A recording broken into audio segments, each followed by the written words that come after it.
The main event, you got Izzy Adesanya, Alex Pereira. I know everybody's on Pereira's giant Brazilian nutsack right now. And I get it. Big, scary guy, knocking dudes out. He knocked out Sean Strickland. He had that jumping knee.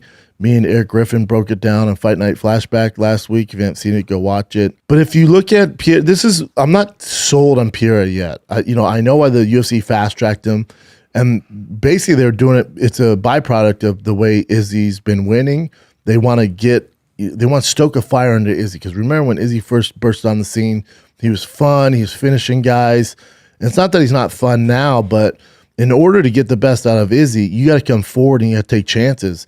And I think now that Izzy's this mythical legend in the middleweight division, guys are very tentative, and so you're getting kind of a boring fight because Izzy's like, I'm not putting my title on the line if your dumbass is just going to sit there. Look at the Yoel Romero fight. He's like, why would I? I'm already the champ, dude. Why am I going to risk all this? Come get it. If you want it, you got to come get it. A lot of these guys aren't willing to risk that because they know they're going to get starched. So UFC fast-track Pereira, which I don't really have an issue with. Pereira has more knockout power than Izzy. I'll give you that.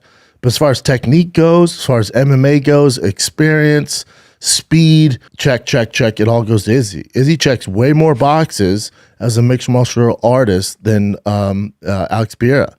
The other thing is, too, I think Izzy, one of the reasons that makes him special is he can figure guys out on the fly. And even though he, it might not be the most exciting thing, he can figure them out. I think him, especially not having a wrestling background, knowing Alex Pereira's knees and guys that shoot in, it's a huge risk. And that's not really his bread and butter. I don't see Izzy fighting. Izzy wrestling or grappling.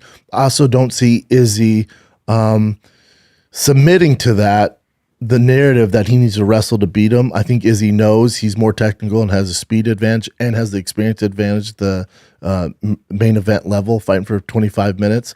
So I think you could see Izzy win a decision, like a 4-1 decision, unless Alex Pereira, and he would love this, but it's not going to happen. Alex Pereira, the way you beat a guy who's more technical than you is you make it a brawl. And Alex Pereira is praying to the Brazilian gods that Izzy has a moment where he goes, I can knock this guy out. I'm just going to let it fly. Because then that favors Alex Pereira. And that's really Alex Pereira's only way to win.